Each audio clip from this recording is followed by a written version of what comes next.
جامعه ايه اللي انت خايفه منها؟ ده انت تاكليهم في الجامعه منه. انت فاهمه غلط.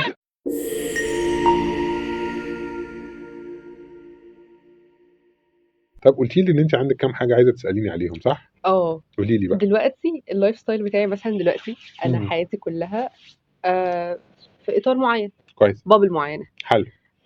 طول حياتي في المدرسه من كيجي لحد ما اتخرجت من المدرسه انا مع حلو. اصحابي متربيين سوا، كويس. عارفاهم كويس، عارفين ده كويس، فانا عارفه الناس دي، عارفه اتعامل مع ده ازاي، اتعامل مع ده ازاي، كويس. فانا فاهمه. حتى تمريني النادي ما اعرفش ايه، انا محصوره في حته واحده. كويس. مره واحده انا هلاقي ان انا في جامعه كليه، ممكن ما يبقاش معايا اي حد من صحابي، اوكي. فداخله اشوف ناس جديده، اوكي. فانا برضو مش هعرف اتعامل معاهم بالطريقه اللي كنت بعمل بيهم صحابي، اوكي. انا ما اعرفهمش.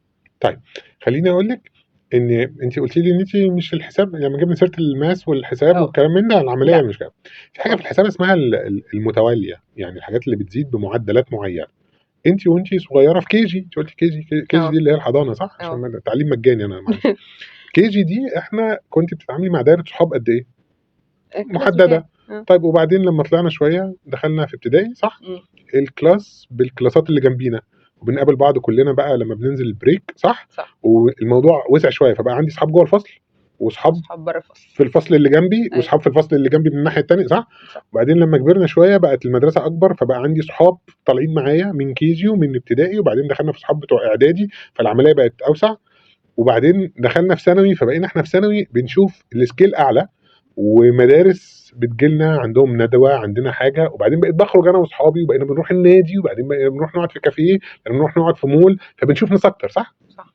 هو دي المتواليه اللي احنا بنقولها. مم. انت جات المرحله بتاعت البوابه اللي بعد كده، انت من بوابه كيجي لبوابه ابتدائي كان في انفتاح، من ابتدائي لاعدادي كان في انفتاح تاني، من اعدادي لثانوي كان في انفتاح تالت، من ثانوي للجامعه في انفتاح هو الاكبر. مش زي الباقيين. اكيد هو الاكبر، اه واكيد هو مش زي الباقيين، بس يبقى هي دي الناس اللي خارجه من مدرسه زي مدرستك، وخارجين من مدرسه كانوا في اعدادي برضو وخدوا نفس المتوليات. يعني مش انت بس اللي خايفه، مم. هم كلهم خايفين، هم كلهم ما شافوش الاعداد دي كلها في مكان واحد.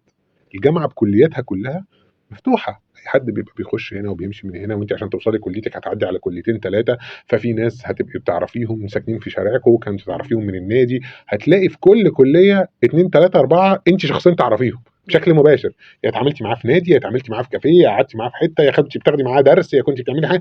مش كل الناس دي كانت صحابك، اكيد. بس كل الناس دي اشخاص انت اتعاملتي معاهم، لكن يبقوا ان كلهم عندهم نفس التجربه اللي انت مريتي بيها، دوائرهم كبرت زي ما انت كمان دوائرك كبرت. فمبدئيا يعني ما تبقيش خايفه، انتوا كلكم هتبقوا المفروض خايفين او في رهبه للتوسعات اللي احنا داخلين بقى مكان واسع.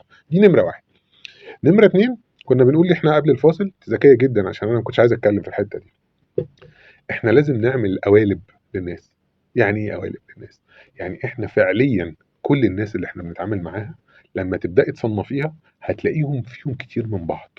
يعني ايه فيهم كتير من بعض؟ انا لو جيت بصيت على الدولاب بتاعي كده هلاقي قمصان، هلاقي تيشيرتات، هلاقي بناطيل، هلاقي كده، صح ولا غلط؟ صح. مين اللي رتبهم؟ انا. طيب هي كل بناطيلك زي بعضها؟ لا. كل قمصانك زي بعضها؟ كل تيشيرتاتك زي بعضها؟ لا. انت رغم ان هم مختلفين في الشكل الا ان انت حطاهم مع بعض على انهم تيشيرتات. ابدأي اعملي كده مع الناس.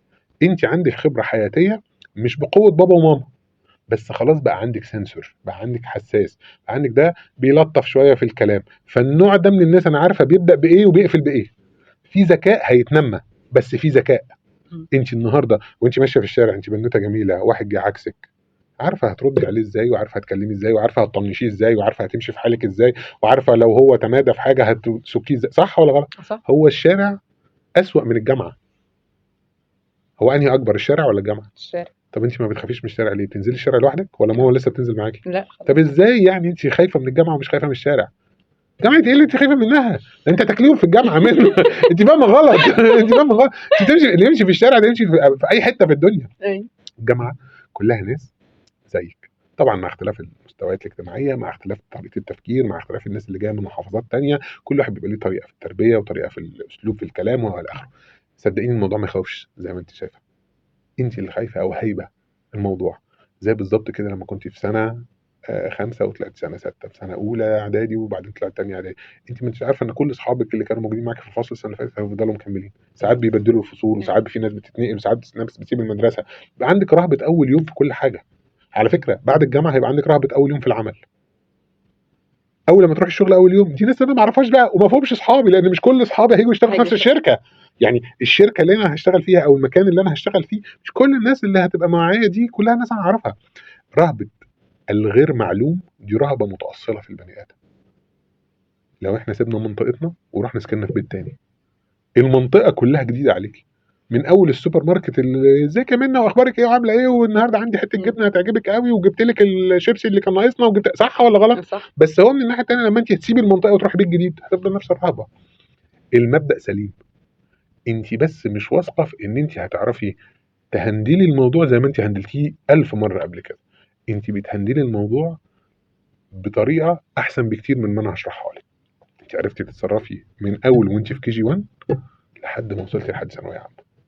الجامعة زيها زي الثانوية العامة، الجامعة أقل كتير من الشارع، الجامعة مكان مفتوح فيه كمية ناس زي منا كلّهم خايفين من اللي هيشوفوه، بس منا هتبقى أشطر ليه؟ عشان هي سمعت الكلمتين دول دلوقتي، طب ما أنا عملتها قبل كده، طب ما أنا نزلت الشارع لوحدي، ده أنا باتحايل على ماما عشان أخرج وهي ما تخرجش معايا عشان ما يبقاش شكلي وحش وماما ماشية معايا، صح والّا غلط؟ صح. شكرًا، أنتِ بقى تروحي الجامعة، ها بتعملوا إيه والكلام ده كلّه، وهتتعاملي مع الكويس وهتتعاملي مع اللي مش كويس، وهتعرفي تتعاملي مع الكويس وهتعرفي تتعاملي مع اللي مش كويس. صح؟ صح. أنتِ عارفة لحد فين باعمل إيه، ولحد فين ما باعملش إيه، لحد فين أبقى باتكلم وأسلوبنا صحاب ولطاف وبناكل وبنشرب وبنعمل ورحلات وحركات، الموضوع كلّه لطيف جدًا، وفكّري بقى في الحاجات اللطيفة. يعني في الجامعة بقى إحنا قاعدين وحياة ربنا وفي محاضرات وكتبنا والمحاضرات وهنخرج وبعدين نقعد بقى نروح عند الكانتين والّا الكافيتيريا ونطلب حاجة نشربها، نقعد حاجة نعملها، طب وبعدين ننزل نتمشى شوية جوّه الجامعة، طب ما تيجي نلِف ونشوف إيه اللي في المنطقة حوالينا، وبعدين نروح نجيب بقى الورق والّا نروح نجيب الملازم والّا تعالوا نصوّر حاجات، طب ما تيجي نقعد نذاكر شوية عشان نشوف، أنتِ كل حاجة هتعمليها، أنتِ الكتالوج هنا مختلف، أنتِ كل حاجة أنتِ اللي بتقيّميها، فكّري هتنبسطي قد إيه. بدل ما أفكّر أنا خايفة من إيه. هتقلقي قد إيه، إمم. ما تقلقيش، أنتِ هتنبسطي أوي وهتبقي مبسوطة. بالمناسبة إحنا أول مرّة نقعد مع بعض يا منى صح؟ صح. بس أنتِ عندِك ابتسامة جميلة، أنا متخيّل إن أنتِ مش هتكوني من أفضل الشخصيات اللي موجودة جوّه الجامعة، ومش بعيد ينتخبوكِ بقى الحاجات اللي هي بتبقى رائد الفصل، كان رائد الفصل صح رائد في الفصل. المدرسة؟ هناك بقى بيبقى من اتحاد الطلبة باين صح وحاجات آه. كده؟ ادّي لنفسِك الطاقة الإيجابية، وقيّمي نفسِك حق قيمتِك.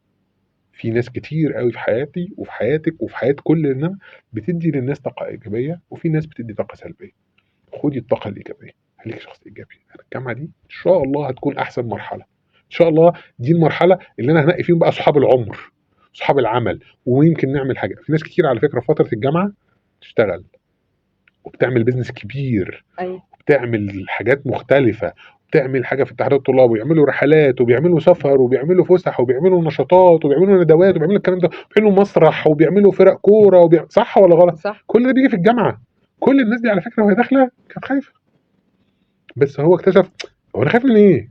إيه اللي أنا خايف منه؟ ده إحنا مبسوطين، ده إحنا بنعمل حاجات إحنا مش عارفين نعملها، أنا بدل ما كنت مش عارف ألِم 5، 6 نعمل بيهم فُسحة، إحنا بنلِم 10 أوتوبيسات ونطلع بيهم، الموضوع هيبقى فرحة أكبر، مش خوف أكبر. فكّري فيها، من ناحية الفرحة. فرحة أكبر، صحاب أكتر، عِزوة أكتر، انبساط أكتر، زمايل أكتر، علم أكتر، ترفيه أكتر، تعليم أكتر، كل حاجة فيها أكتر، مش خوف أكتر، خوف أكتر دي حاجة واحدة قلقاكِ، في 20.000 حاجة تانية هتبسطِك. عيب أوي لمّا تخلّي واحدة تكسب 20 صح؟ آه. وحشة. وحشة أوي. إيه كمان؟ في مثلًا صحابي بيبقوا اللي هو مقلّقين إن هو يدخلوا كُلّية من غير صحابهم، يعني بيأثّر في اختيارهم للكُلّية إن هو لوحده. طيب هو مش هيبقى لوحده، لإن مبدئيًا الكليات إمم. يعني برضه زي ما إحنا عارفين إن ما فيش حد بيشتغل بشهادته، هو ما فيش حد بيقعد في كليته، يعني هي في ديانة كده في الموضوع. أنتِ كام حد من يوم ما بدأتِ تخشي في المدارس لحد النهارده كان صاحبِك أو علاقتِك بيهم قريبة جدًا، وبعدين نتيجة إن أنتم غيّرتوا المدرسة أو أنتم غيّرتوا الفصول ما بقيتوش صحاب زي الأول. الصحاب لو هم صحاب بجد مهما كنا فين، ومهما كنا في كليات مختلفة، لإن أنتِ لو ما اتفرّقتش في الجامعة ممكن تتفرّق في الشغل، ممكن تتفرق في الحياه، ممكن تتفرق ان بابا وماما هيسافروا من مصر خالص ويهاجروا. إمم. ان انت تفترق عن صاحبك او ان انت تفترق عن صديقك، الافتراء ان احنا مش مع بعض في نفس المكان كل يوم، أيوه. لكن عادي ممكن نفضل نتكلم بعض في التليفون، عادي ممكن نزور بعض، عادي ممكن نبقى بنخرج مع بعض في الويك اند، عادي عادي عادي عادي. اتحداكي لو انت قلتي لي ماما او بابا مثلا بيقابلوا اصحابهم بنفس المعدل اللي كانوا بيقابلوا بيهم بعض في الجامعه. ممكن تكون ماما اختارت انها تخش جامعه معينه عشان صحابها، هي بتقابل صحابها اللي كانت معاهم في الجامعه النهارده كتير، هتلاقيها ممكن تقعد بالسنه والسنتين ما تعرفش هم مين، ده لو لسه اصلا موجودين وصحاب. أيوه. صح ولا غلط؟ صح. لكن الفكر كله، الدنيا ما بتقفش عشان انا في مكان وانت في مكان، طبيعه الحياه. كان ممكن يتنقل بيته، يتنقل من منطقه، يتنقل من محافظه لمحافظه، يتنقل من بلد لبلد. صح ولا غلط؟ لكن انا هلغي مستقبلي علشان صاحبي مش معايا بشكل يومي؟ طب وهعيش باقي حياتي ازاي؟ طب اتخانقت انا وصاحبي بعد كده، مستقبلي راح وصاحبي راح، اقعد اعيط على مين فيهم بقى؟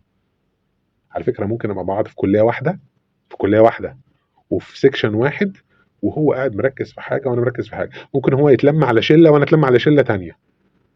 صح ولا غلط؟ صح. ممكن هم في مجموعه يشدوه وانا مجموعه تانية يشدوني. يا فرحتي انا داخل الكليه علشانه ومش هكملها علشانه، طب هو ما سابني، ما بقاش موجود معايا، ما بقاش بيتعامل معايا خالص، في مجموعه خدوه مني. ولا ان هو يبقى في كليه تانية خالص وانا بقى بكلمه من وقت للتاني وهو بيكلمني من وقت للتاني، وبنتقابل مع بعض في ويك اند، نقعد نخرج في مكان، نروح مول، بنروح مكان. صح؟ صح.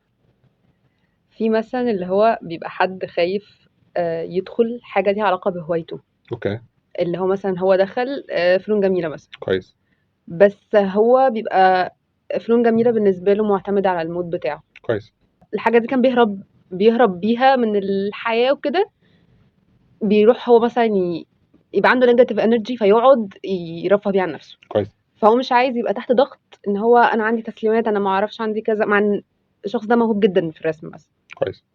فمش عايز يبقى تحت الضغط ده. طيب احنا تاني الحته اللي قلناها من شويه، احنا مش بنختار الكليه علشان خاطر سوق العمل، ولا عشان خاطر انا بحب الموضوع زي ما انت قلتي لي بحب حقوق المرأة ولا الكلام ده. احنا بنختار الكلية عشان كل العوامل دي، من ضمنها سوق العمل، ومن ضمنها ان انا هبقى شاطر في كده، ومن ضمنها ان انا بحب اناصر حقوق المرأة صح ولا غلط؟ صح. ما تختارش على حاجة واحدة، اختار على اغلب احتياجاتك تناسب كلية معينة. هو هوايته الرسم، هو ينفع يبقى ظابط وبيرسم ولا هيقبضوا عليه؟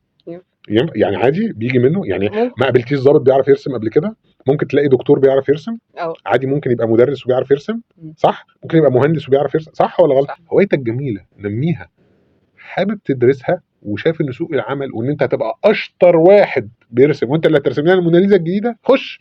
بس ما تخشش عشان انت بتحب الرسم، خش عشان من احد الحاجات اللي اقنعتك بالكليه دي ان انت بتحب الرسم. في فرق ما بين ان انت مختار الكليه عشان 10 اسباب، وفي فرق ما بين انت مختارها عشان سبب واحد. اختار الكليه عشان 10 اسباب، كل كليه في دماغك هتيجي هيبقى ليها عدد من الاسباب ان انت مختارها، الكليه اللي تكسب في عدد الاسباب اختاريها. انت اخترتيها بناء على الكوكتيل بتاعك، غير الكوكتيل بتاعي. انا الكوكتيل بتاعي ما بحبش فيه كيوي، انت يمكن بتحبي فيه كيوي، صح؟ ما باحبش الكيوي. ما بتحبش الكيوي؟ ما باحبش. هو مزز شويه الكيوي، صح؟